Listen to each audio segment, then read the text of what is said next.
श्री अकाल। वेलकम, सुस्वागतम सभी लोगों का।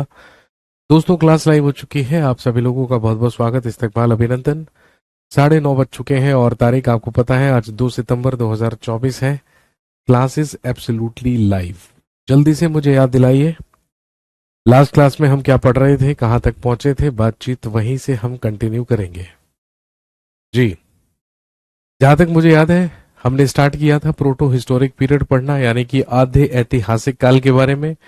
और आधे ऐतिहासिक काल में हमने शुरू किया था पढ़ना अबाउट इंडस वैली सिविलाइजेशन या हड़प्पा सिविलाइजेशन। और मैं उसके कुछ इंपॉर्टेंट साइट्स या कुछ महत्वपूर्ण स्थलों के बारे में आपको लिखवा रहा था, है ना। तो जल्दी से मुझे बता दीजिए, लास्ट साइट या लास्ट स्थल हमने कौन सा लिखा था। बातचीत वहीं से कंटिन्यू करेंगे।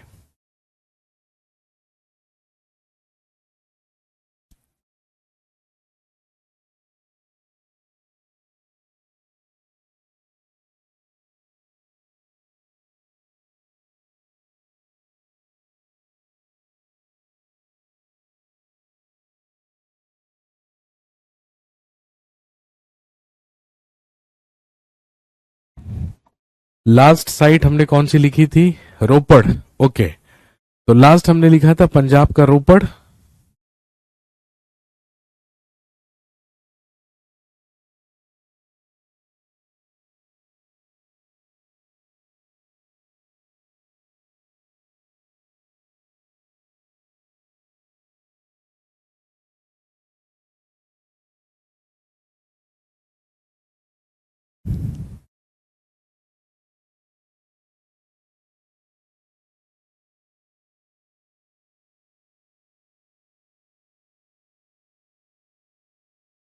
चलिए आगे बढ़ते हैं और बात करते हैं अगली महत्वपूर्ण साइट्स के बारे में या अगले महत्वपूर्ण स्थलों के बारे में। ठीक है, रोपड़ के बाद 5 साइट्स हमने लिख ली थी।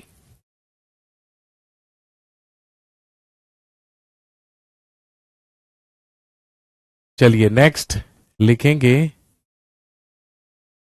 कालीबंगा।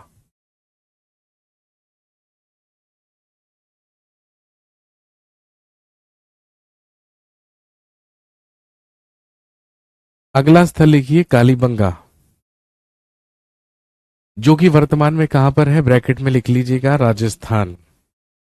राजस्थान में है कालीबंगा।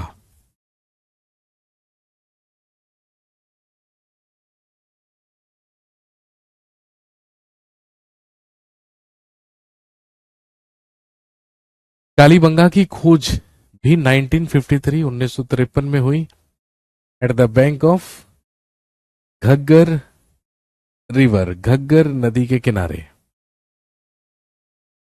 1953 में, 1953 में घग्गर नदी के किनारे खोज हुई कालीबंगा की। और ध्यान रखेंगे, अमलानंद घोष, ए घोष के द्वारा इसका उत्खनन करवाया गया। इसके उत्खननकर्ता थे ए घोष।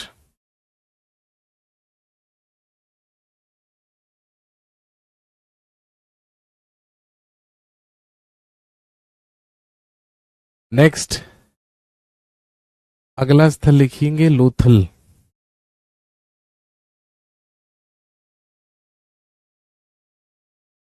अगला स्थल लिख लीजिए लोथल। वर्तमान location Lothal is in Gujarat. ये वर्तमान में गुजरात में है। ये वर्तमान में गुजरात में है।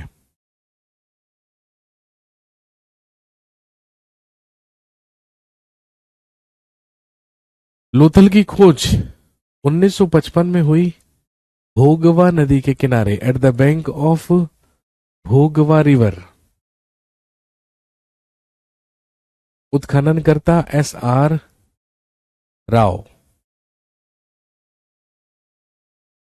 Lothal is an important place. जो लोथल था वो एक महत्वपूर्ण स्थल है, वो एक महत्वपूर्ण साइट था इस सिविलाइजेशन की। और महत्वपूर्ण इसलिए था क्योंकि जो लोथल था,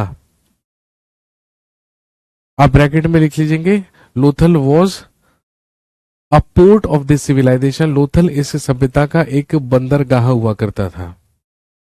Lothal was a port of this civilization, Lothal इस सभ्यता का एक बंदरगाह हुआ करता था। सर और कालीबंगा प्रेजेंट में कहाँ है? बेटे मैंने अभी बताया राजस्थान में है कालीबंगा।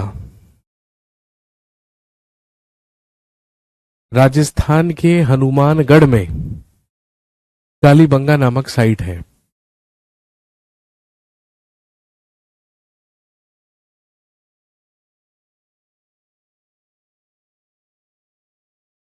अगला स्थल लिखेंगे बनावली।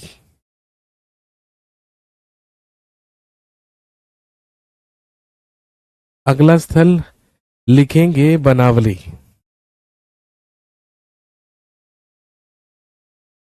जिसकी वर्तमान लोकेशन है ये हरियाणा के हिसार में है।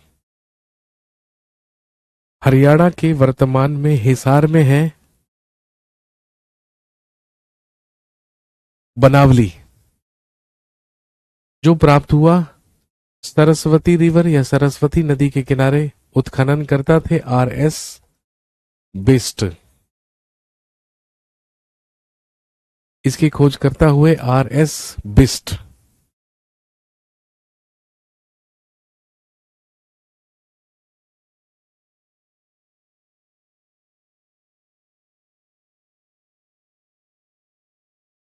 अगला स्थल लिखेंगे रंगपुर।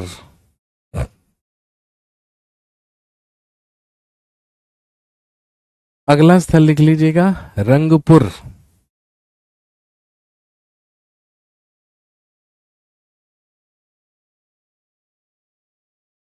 वर्तमान लोकेशन गुजरात। वर्तमान लोकेशन गुजरात, गुजरात में है रंगपुर, जिसकी खोज 1931 में हुई एट द बैंक ऑफ मादर रिवर, मादर नदी के किनारे। और ध्यान रखेंगे इसके उत्खनन करता थे माधव स्वरूप वत्स, यानी कि एम.एस. वत्स। आर.एस. बिस्ट मैंने लिखा, रविंद्र सिंह बिस्ट। ये है माधव स्वरूप वत्स। पूरे नाम लिखने की जरूरत नहीं है।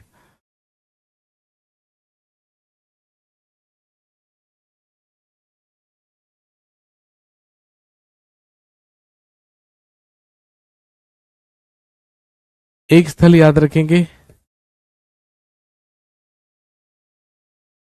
लिख लीजिए कोटदीजी।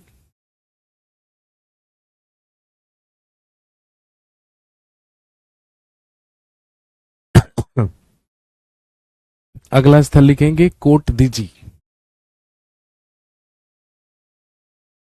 1935 में इसकी खोज हुई eight the bank of Indus river या सिंधु नदी के किनारे। सिंधु नदी के किनारे इसकी खोज हुई और इसके उत्खनन करता थे हफज अहमद खान।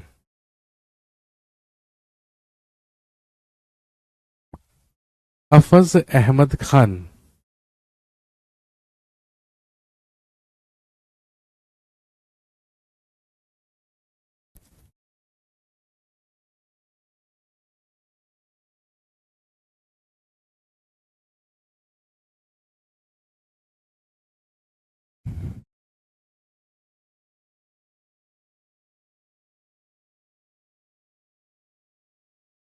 अगला लिखेंगे आलमगीरपुर।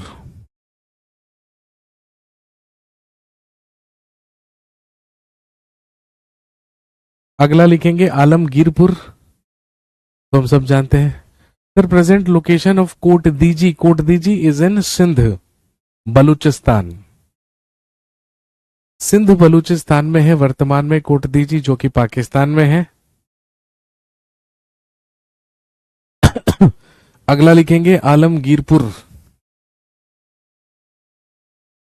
आलमगीरपुर हम पहले भी बात कर चुके हैं। हड़प्पा सभ्यता का सबसे पूर्वी स्थल उत्तर प्रदेश के मेरठ जिले में है, हिंडन नदी के किनारे।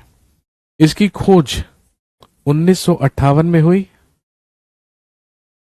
ये हिंडन नदी के किनारे है और यज्ञ दत्त शर्मा वाईडी शर्मा के द्वारा इसका उत्खनन करवाया गया। वाईडी शर्मा।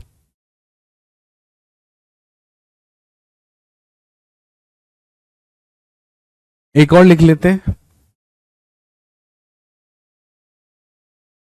एक याद रखिए, राखी गढ़ी। हड़प्पा सभ्यता का सबसे बड़ा स्थल कौन सा माना जाता है? राखी गढ़ी माना जाता है, जिसकी खोज 1969 में 1969 ईस्वी में हुई थी।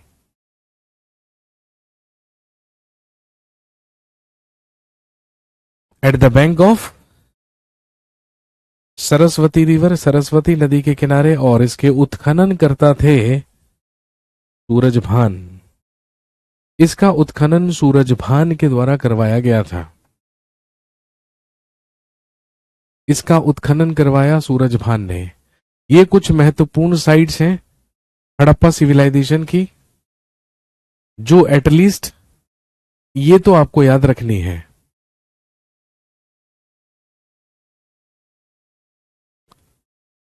सर वाईडी शर्मा का फुल नेम क्या है?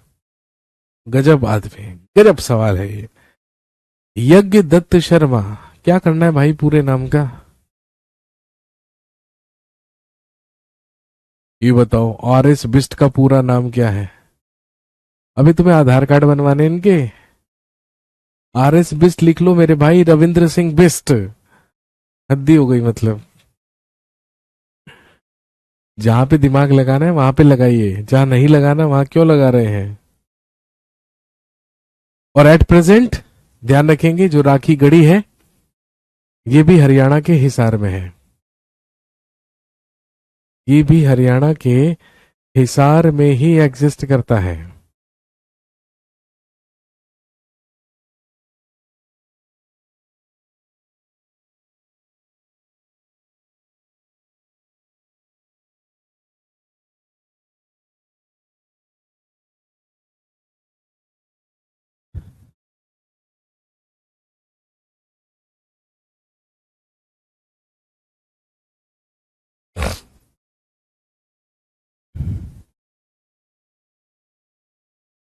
लोथल की रिवर, भोगवा नदी।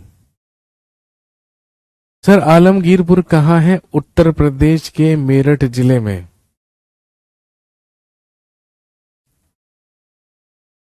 सर पहली बार हिस्ट्री पढ़ रहा हूं मेरे भाई, पहली बार पढ़िए या आखिरी बार पढ़िए, कितनी भी बार पढ़िए, है यही जो आपको करवा रहा हूं मैं।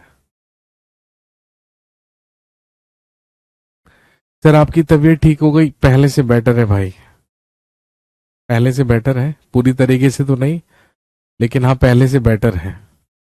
और क्योंकि पहले से बेटर है इसीलिए अगला सेशन भी आपकी मेरी ही क्लास है ना? आप काफी दिन से बोल रहे थे पॉलिटी कब शुरू करेंगे, पॉलिटी, तो मैंने पॉलिटी की भी क्लास रखवा ली है आज ही। तो आज ही हमारी मुलाकात पॉलिटी में भी होगी 11 बजे।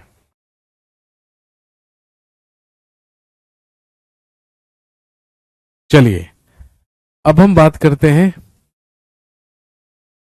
इसमें से कुछ प्रसिद्ध साइट्स और वहां से मिले कुछ साक्ष्यों के बारे में, कुछ एविडेंसेस के बारे में। जैसे, है ना, जैसे फॉर एग्जाम्पल सबसे पहला स्थल जो हमें इस सभ्यता से प्राप्त हुआ था दैट वाज हड़प्पा। वो हड़प्पा था। कहाँ था? मैंने आपको बता दिया, पाकिस्तान में लाहौर के पास मांट गोमड़ी जिले से हमें हड़प्पा नामक स्थल प्राप्त हुआ, जो कि इस सभ्यता से प्राप्त होने वाला सबसे पहला स्थल माना जाता है। सर हिंडन रिवर, हाँ जी हिंडन रिवर, हिंडन नदी।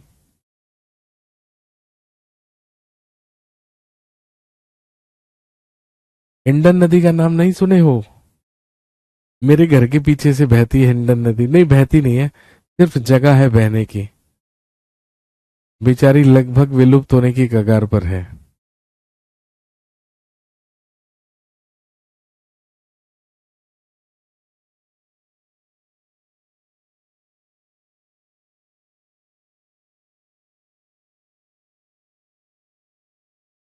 अब हम बात करते हैं हड़प्पा की।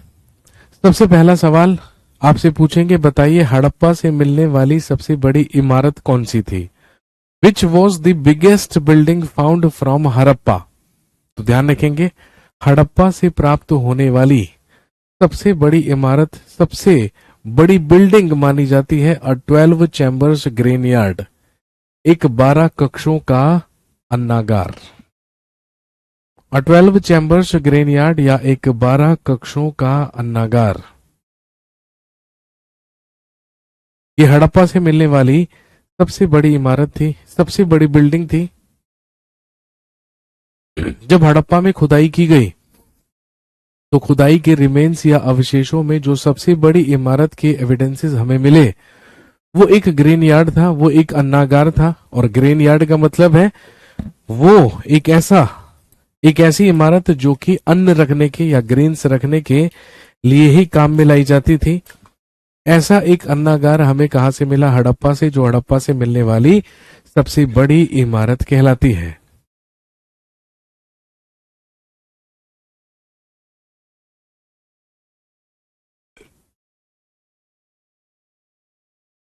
सर, रेलवे सिलेबस भी ध्यान में रखते हुए पढ़ाना।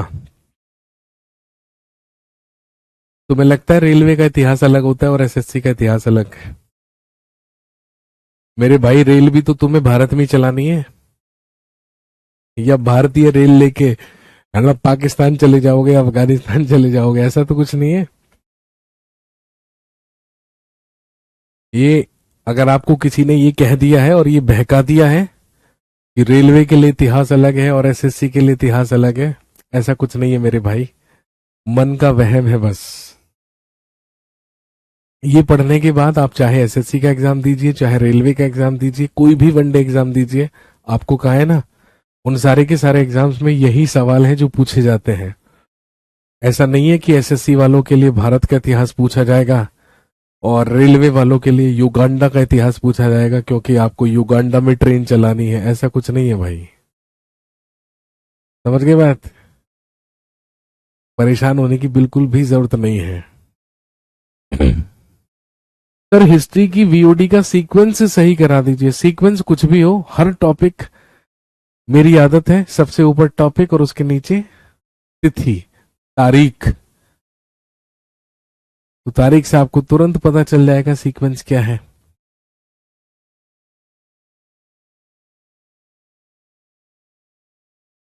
रेलवे का इतिहास है, रेलवे के लिए अलग इतिहास नहीं है, उसमें भी भारत का ही इतिहास पूछा जाता है भाई। सर, मोहनजोदड़ो पे भी मूवी है ना? जी हाँ, बिल्कुल मूवी है। आशुतोष गोवारिकर के द्वारा मूवी बनाई गई थी मोहनजोदारो, ऋतिक रोशन है उसमें। काफी सारी चीजें इस सभ्यता के बारे में दिखाई गई हैं वहां पर, जैसे बार्टर सिस्टम। इस सभ्यता में करेंसीज नहीं चला करती थी, मुद्राएं नहीं चला करती थी। लोगों को अगर कुछ भी खरीदना बेचना होता था तो वहां पे बार्टर सिस्टम चलता था, वस्तु के बदले वस्तु का आदान प्रदान लोग किया करते थे।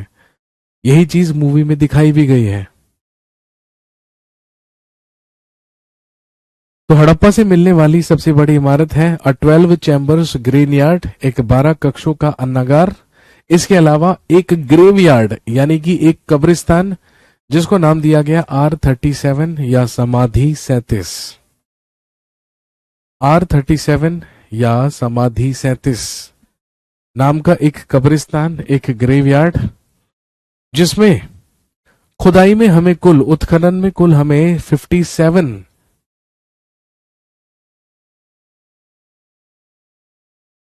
स्केलेटन्स मिले, कंकाल मिले। और जब उन पर रिसर्च करने की कोशिश की गई तो उन 57 में से 20 इतने ज्यादा डिकम्पोज हो चुके थे कि उन पर रिसर्च कर पाना भी क्या था, इम्पॉसिबल। इसीलिए रिसर्च सिर्फ 37 पर हुई, इसीलिए उसको नाम दे दिया गया R37 यानी कि समाधि 37। इसके अलावा statue of goddess of fertility, उर्वरता की देवी की मूर्ति, यानी कि एक ऐसी स्त्री की मूर्ति जिसके गर्भ से पौधे को उगते हुए दिखाया गया था। और स्त्री के गर्भ से पौधे का उगना, तो आर्कियोलॉजिस्ट ने ऐसा माना है कि वो जरूर उर्वरता की देवी उस समय मानी जाती होगी, लोग उसकी पूजा अर्चना करते होंगे। क्योंकि स्वाभाविक सी बात है, स्त्री के गर्भ से पौधे का उगना मतलब धरती से फसल का उगना, उसे उर्वरता की देवी, गॉडेस ऑफ फर्टिलिटी माना गया है। और इसके अलावा हड़प्पा से प्राप्त जो हमें सील्स प्राप्त हुई हैं, जो वहां से मोहरें हमें प्राप्त हुई हैं, तो ध्यान रखेंगे वो टी-टाइट स्टोन्स की बनी होती थी, जो कि एक प्रकार का सॉफ्ट स्टोन हुआ करता था, जिसको हिंदी में क्या कहा जाता है, सिलखड़ी। हड़प्पा से ही हमें जो सील्स मिली, जो मोहरें मिली, वो सिलखड़ी की बनी थी, या सिलखड़ी की बनी मोहरें, स्टीटाइट स्टोन्स से बनी हुई सील्स हमें कहां से मिली हैं, हड़प्पा से मिली हैं। इसके बाद अगला स्थल मोहनजोदारो, जो कि 1922 में मिला। सिंधु नदी के किनारे राखलदास बनर्जी के द्वारा खोजा गया मोहनजोदारो। अब सबसे पहली चीज तो ध्यान रखेंगे, मोहनजोदड़ो का मतलब क्या है। मोहनजोदड़ो का शाब्दिक अर्थ ही क्या होता है, माउंड ऑफ डेड, मृतकों का टीला। सिंध पाकिस्तान से खोज हुई या प्राप्त हुआ मोहनजोदारो, जिसकी खोज राखलदास बनर्जी के द्वारा की गई। और ध्यान रखेंगे, यहां से मिलने वाली भी सबसे बड़ी इमारत है अ ग्रेट ग्रेनयार्ड, या एक विशाल अन्नागार।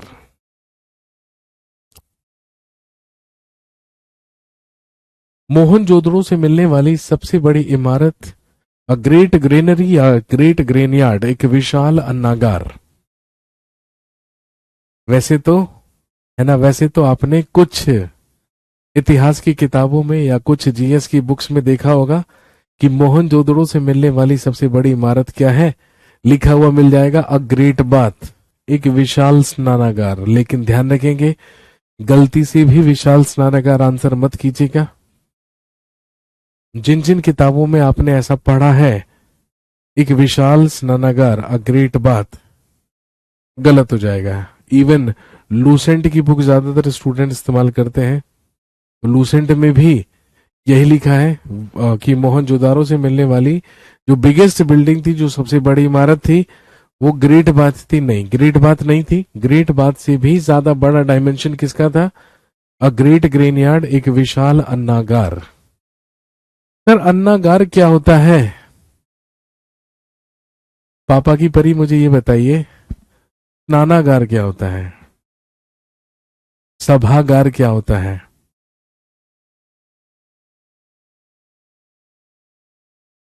स्नान करने की जगह को स्नानागार बोलेंगे, बाथरूम, सभागार, ऑडिटोरियम, अन्नागार। अन्न का मतलब तो आप समझते होंगे भाई, मैं अन्नागार भी कह रहा हूं और मैं ग्रीन यार्ड भी कह रहा हूं। अन्न का मतलब तो आप समझते होंगे। अगर चलिए आप हिंदी नहीं जानते हैं, मान लिया आप हिंदुस्तान में रहकर हिंदी नहीं जानते हैं, तो आप इंग्लिश जानते होंगे, तो आपको पता होगा ग्रेन का मतलब क्या होता है। तो ग्रेन्स को स्टोर करने की जगह है ना, ग्रेन्स को स्टोर करने की जो जगह है, उसी को हम ग्रेन यार्ड कह रहे हैं, या उसको हम हिंदी में अन्नागार कह रहे हैं।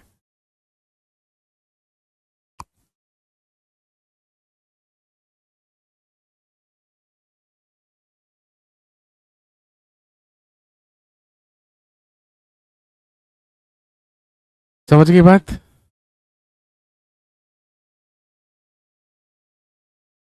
इसके अलावा अगर आपसे पूछे मोहनजोदड़ो से मिलने वाली या मिली सबसे प्रसिद्ध इमारत कौन सी थी, सबसे फेमस बिल्डिंग कौन सी थी, तो अगर सबसे फेमस पूछे तो वो था अ ग्रेट बाथ, एक विशाल स्नानागार जो कि रेक्टेंगुलर शेप का था, आपके सामने है। ये बेसिकली शाही स्नान करने की जगह हुआ करती थी, इसमें स्टेप्स हुआ करती थी, इसमें सीढ़ियां हुआ करती थी। पहले इसके अंदर पानी भरा जाता था, धार्मिक अनुष्ठानों पर, रिलीजियस ओकेजन्स पर इसमें शाही स्नान किए जाते थे। इसी को हम स्नानागार कह रहे हैं, यहां पर इसी को हम कह रहे हैं ग्रेट बाथ। समझ गए बात, अब तो कोई प्रॉब्लम नहीं है। इसके अलावा हमें मोहनजोदड़ो से कई चीजें मिली, जैसे कि नटराज की मूर्ति, स्टैचू ऑफ नटराज, जिसे भगवान शिव का रूप माना गया। पशुपतिनाथ की मूर्ति, पशुपतिनाथ को भी भगवान शिव का रूप माना गया। एक स्वास्तिक चिन्ह, स्वास्तिक सिंबल भी हमें कहां से मिला? मोहनजोदारो से मिला, मोहनजोदड़ो से मिला। पक्के मकान, पक्की ईंटों से बने हुए मकान हमें मोहनजोदड़ो से मिले। ज्यादातर डुप्लेक्स मकान या ज्यादातर 2 मंजिला मकान हमें मोहनजोदड़ो से मिले थे। ये सारी की सारी चीजें। और एक और चीज, मोहनजोदड़ो से मिलने वाली सबसे प्रसिद्ध मूर्ति, सबसे फेमस स्टैचू, सबसे प्रसिद्ध मूर्ति, तो आप जानते होंगे, कहलाती है statue of a dancing girl. लिख लीजिएगा, एक नर्तकी की मूर्ति। और ये सबसे ज्यादा प्रसिद्ध इसलिए है मोहनजोदड़ो से मिलने वाली, क्योंकि ये कांसे की बनी थी, ब्रॉन्ज की बनी थी। और आप तो जानते ही हैं कि सिंधु घाटी की सभ्यता के लोगों ने ही तो तांबे में टिन मिलाकर क्या बनाया था? कांसा या ब्रॉन्ज बनाया था। इसीलिए हम इस सिविलाइजेशन को ब्रॉन्ज एज सिविलाइजेशन भी कहते हैं। इसको कांस्य युगीन सभ्यता भी कहा जाता है।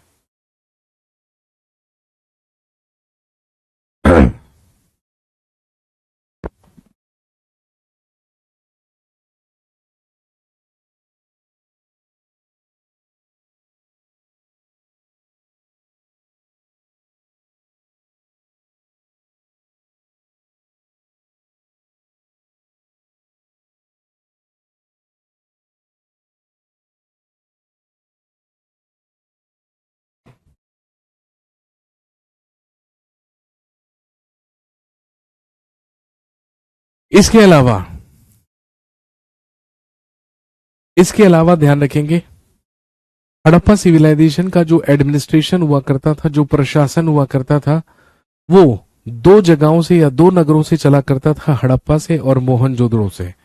इस बात का अंदाजा हमने इस बात से लगाया क्योंकि ज्यादातर जो बड़ी बड़ी इमारतें और विशालकाय इमारतें हमें मिली हैं, या बड़ी बड़ी बिगर बिल्डिंग्स हमें मिली हैं, वो सारी की सारी कहां से मिली हैं? या तो हड़प्पा से मिली है या मोहनजोदारो से। इसीलिए हमारे आर्कियोलॉजिस्ट्स ये कंक्लूजन निकालते हैं, ये सार निकालते हैं कि शायद हड़प्पा और मोहनजोदारो ही एडमिनिस्ट्रेटिव कैपिटल्स हुआ करती थी इंडस वैली सिविलाइजेशन की। और इसीलिए इन्हें जुड़वा राजधानियां कहा जाता था।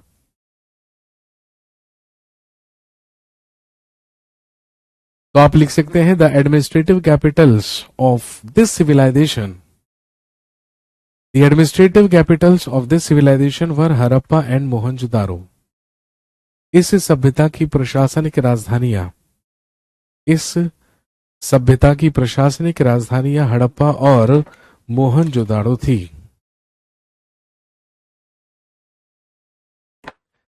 इस सभ्यता की, इस सभ्यता की प्रशासनिक राजधानियां हड़प्पा और मोहनजोदड़ो थी।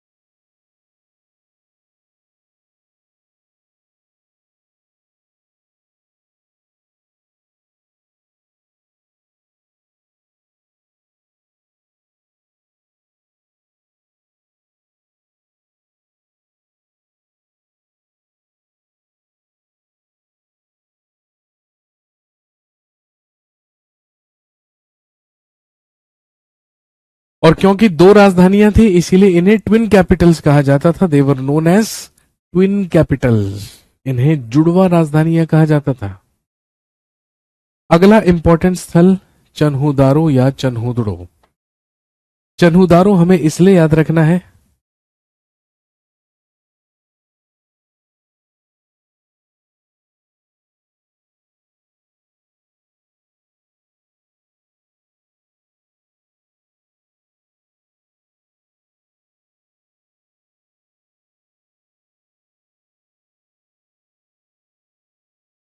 चन्हूदारो हमें इसलिए याद रखना है क्योंकि Chanhudaro was the only rural site of this civilization. कहने का मतलब मैंने आपको पहले ही क्लास में बताया था, this civilisation is considered to be an urban civilisation.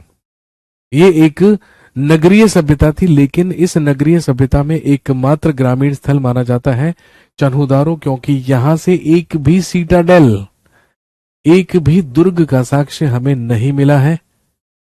और यहां से चन्हूदारो से मिलने वाली महत्वपूर्ण चीजों में दो चीजें आप याद रखेंगे, लिखेंगे, evidences of bangles and lipsticks, चूड़ियों एवं लिपस्टिक के साक्ष्य। Evidences of bangles and lipsticks, चूड़ियों एवं लिपस्टिक के साक्ष्य हमें चन्हूदारो से मिले हैं। और इसके अलावा लिखेंगे a picture of a cat followed by a dog, बिल्ली का पीछा करते हुए एक कुत्ते के पंजों का चित्र। एक ऐसा चित्र, एक ऐसी इमेज हमें दिखी है जिसमें बिल्ली का पीछा करते हुए कुत्ते को दर्शाया गया है। तो आप कह सकते हैं कुत्ते और बिल्ली की जो दुश्मनी है वो आज की नहीं है, 4,500 साल पुरानी है।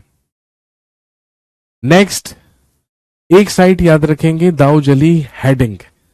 हालांकि ये एक्सेप्शनल साइट है, वैसे तो पूरी की पूरी सिविलाइजेशन नॉर्थ और नॉर्थ वेस्ट रीजन में ही एक्सिस्ट करती थी, लेकिन दाऊजली हेडिंग आप इसलिए याद रख सकते हैं क्योंकि ये असम ब्रह्मपुत्र घाटी में प्राप्त हुआ स्थल है, जिसकी खोज 1961 से 63 तक एमसी गोस्वामी और टीसी शर्मा के द्वारा की गई थी।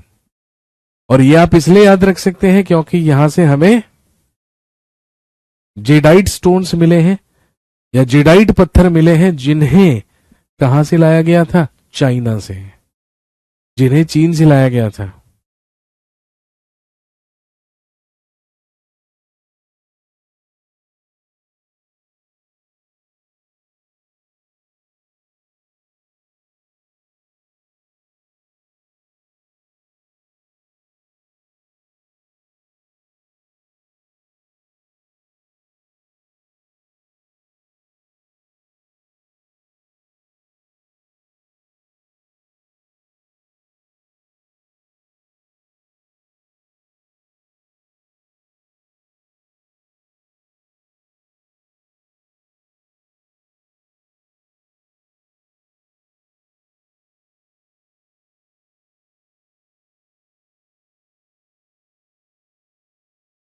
नेक्स्ट,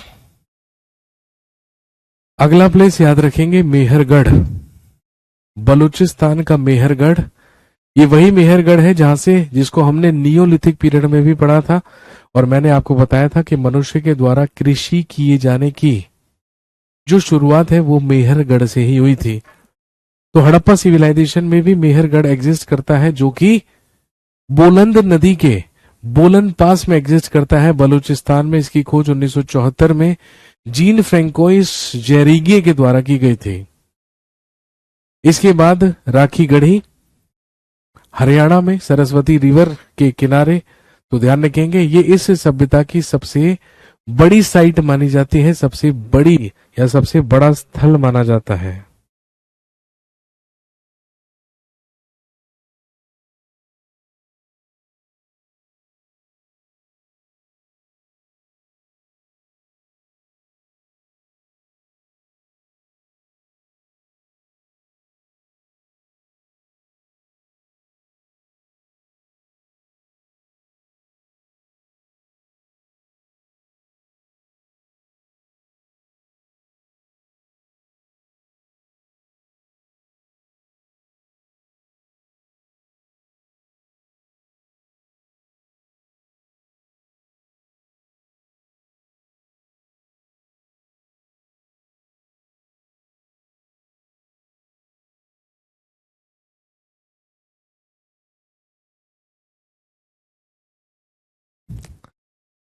इसके बाद ध्यान रखेंगे इनाम गांव। इनाम गांव एक साइट है जो कि महाराष्ट्र में प्राप्त हुई थी, जिसको एग्रेरियन साइट माना जाता है। इस सिविलाइजेशन का ये घोड़ नदी के किनारे स्थल प्राप्त हुआ था। इसके बाद लोथल, प्रेजेंट लोकेशन गुजरात, हम अभी डिस्कस कर चुके हैं। ये इस सभ्यता का एक बंदरगाह हुआ करता था। और ध्यान रखेंगे आपसे पूछेंगे कि हड़प्पा सभ्यता के लोग मुख्य रूप से किसकी कृषि किया करते थे, या हड़प्पा सभ्यता की महत्वपूर्ण फसलें क्या हुआ करती थी। तो ध्यान रखेंगे जौ और गेहूं यानी कि बार्ले एंड व्हीट। लेकिन आपसे एक्सेप्शनली पूछेंगे कि वैसे तो हड़प्पन सिविलाइजेशन में मुख्य रूप से बार्ले और व्हीट की ही कृषि हुआ करती थी, लेकिन वो एक्सेप्शनल साइट कौन सी है जहां से हमें चावल की कृषि या हार्वेस्टिंग ऑफ राइस के एविडेंसेस मिले हैं, दैट वाज लोथल। लोथल के लोग चावल की कृषि के बारे में जानते थे।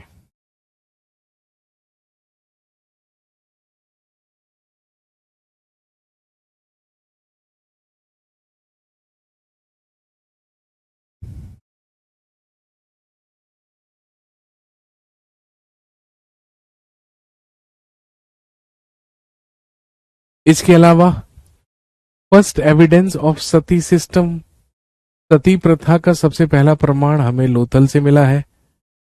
पर्शियन करेंसीज, फारस की मुद्राएं हमें लोथल से मिली हैं। इसके अलावा एक ममी का साक्ष्य भी हमें कहां से मिला है, लोथल से, जिससे हमें साफ साफ पता चलता है कि लोथल के लोगों का कनेक्शन इजिप्ट से भी था, मिस्र से भी था, क्योंकि आप जानते हैं डेड बॉडीज को ममी बनाने की जो प्रथा थी वो तो कहां पर चलती थी, इजिप्ट में, मिस्र में। इसके बाद एक और साइट याद रखेंगे, एक्सेप्शनल साइट है धौलावीरा। धौलावीरा गुजरात में है। 1968 में जगपति जोशी के द्वारा इसका उत्खनन करवाया गया। वैसे तो सारे की सारी साइट्स दो पार्ट्स में या सारे के सारे नगर दो भागों में बसे हुए थे, लेकिन exceptionally Dholavira was the only site which was divided into 3 parts.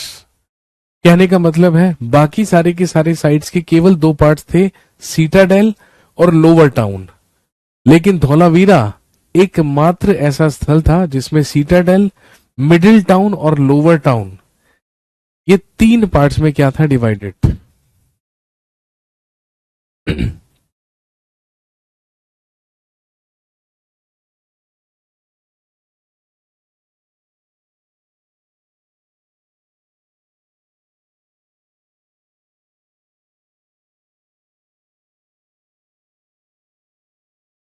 और एक साइट याद रखेंगे, शोरतुगई।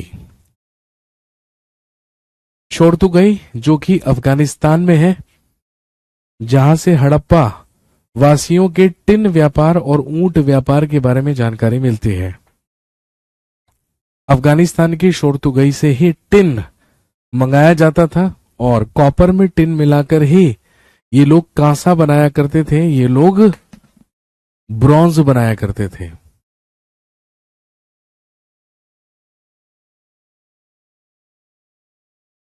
इसके बाद रोपड़, पंजाब का रोपड़ सतलज नदी के किनारे, जिसके उत्खनन करता थे वाईडी शर्मा। और ध्यान रखेंगे रोपड़ किस लिए फेमस है, तो याद कीजिए नियोलिथिक पीरियड में मैंने आपको बताया था जम्मू कश्मीर का बुर्ज होम और गुफकराल वो जगह थी जहां से कब्रों के अंदर मालिकों के साथ कुत्तों को भी दफनाने की प्रथा चलती थी। सेम वही चीज हमें रोपड़ में भी देखने को मिली है कि एक ग्रेव में, एक कब्र में ह्यूमन स्केलेटन्स के साथ साथ कुत्ते की अस्थियां भी हमें प्राप्त हुई हैं।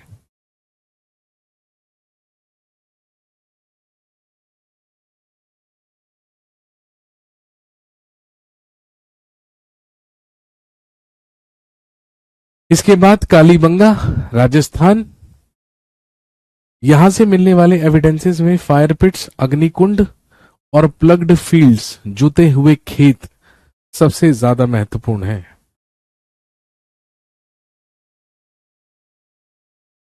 और एक साइट भिरडाना, जिसे सिंधु घाटी सभ्यता की सबसे पुरानी खोज माना जाता है।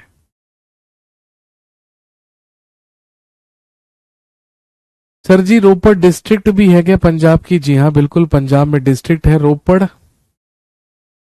वही एक हड़प्पन साइट भी है। इसके अलावा अगर हम इस सिविलाइजेशन में मेटल्स की बात करें, धातु की बात करें, तो ध्यान रखेंगे कॉपर का इस्तेमाल टूल्स या औजार बनाने के लिए किया जाता था, जो कि प्राप्त होता था राजस्थान से।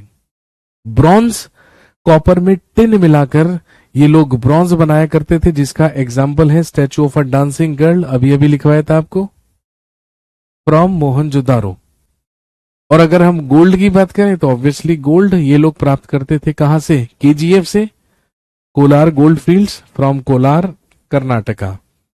और गोल्ड का इस्तेमाल आभूषण बनाने के लिए, ऑर्नामेंट्स बनाने के लिए किया जाता था। नेक्स्ट, अब अगर हम इस सभ्यता की टाउन प्लानिंग के बारे में बात करें, अगर हम इस सभ्यता के नगर नियोजन के बारे में बात करें, तो ध्यान रखेंगे मुख्य रूप से सारी की सारी जो साइट्स थी, सारे के सारे जो स्थल थे, वो दो भागों में विभाजित हुआ करते थे। एक कहलाता था वेस्टर्न माउंड यानी कि पश्चिमी टीला,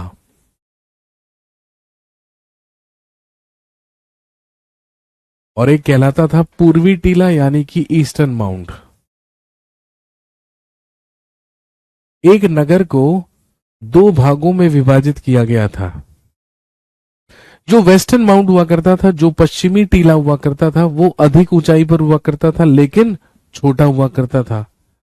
और जो पूर्वी टीला था वो कम ऊंचाई पे हुआ करता था लेकिन उससे बड़ा हुआ करता था। पश्चिमी टीले पर दुर्ग हुआ करता था या सीटाडेल हुआ करता था, जिसे दुर्ग टीला कहा जाता था या सीटाडेल कहा जाता था। और यहां पर एक लोअर टाउन हुआ करता था, एक निचला शहर हुआ करता था। सीटाडेल के ही अधीन पुरोहित वर्ग हुआ करता था या पुरोहित लोग रहा करते थे, और निचले शहर के ही नीचे व्यापारी, नागरिक, सैनिक और शिल्पकार वर्ग रहा करते थे। और सबसे नीचे धार्मिक अनुष्ठान हुआ करते थे, और उन्हीं धार्मिक अनुष्ठानों के लिए इन्हीं सीटाडेल्स में क्या बने होते थे? ग्रेट बाथ, विशाल स्नानागार। लेकिन मैंने आपको बताया एक्सेप्शनली धौलावीरा वो साइट है जिसको दो पार्ट्स में नहीं बल्कि तीन पार्ट्स में डिवाइड किया गया था। कहने का मतलब धौलावीरा में एक मिडिल टाउन भी हुआ करता था या एक मध्य नगर भी हुआ करता था। एक मिडिल टाउन या एक मध्य नगर भी हुआ करता था धौलावीरा की टाउन प्लानिंग में।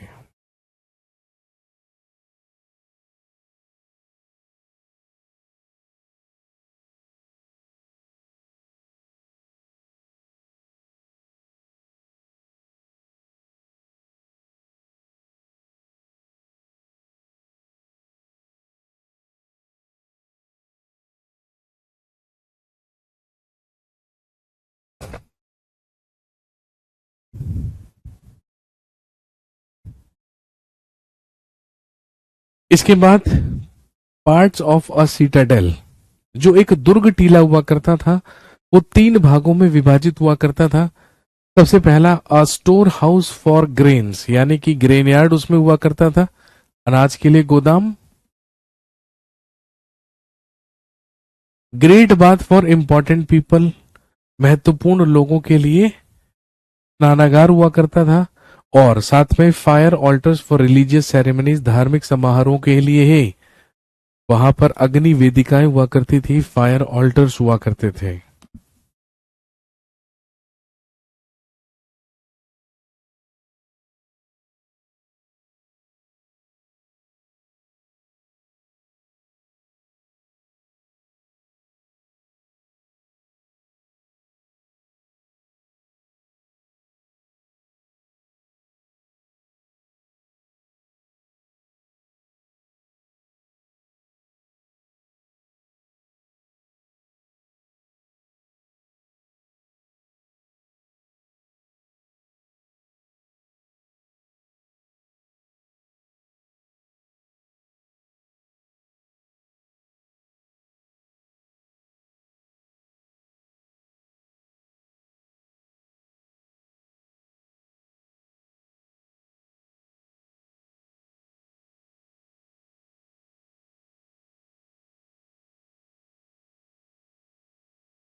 तो दोस्तों ये थी कुछ महत्वपूर्ण विशेषताएं, कुछ important features about Indus Valley civilisation या सिंधु घाटी की सभ्यता के बारे में। तो चलिए टॉपिक यहाँ पर समाप्त होता है। ये पूरे के पूरे पीएनजी के जो नोट्स हैं ये आपको आज अपलोड कर दिए जाएंगे। यहाँ पर ये समाप्त हो जाता है। अगली क्लास में जब आपसे मिलेंगे तो हम बात करेंगे वैदिक पीरियड या वैदिक काल के बारे में। चलिए मिलते हैं अगली क्लास में।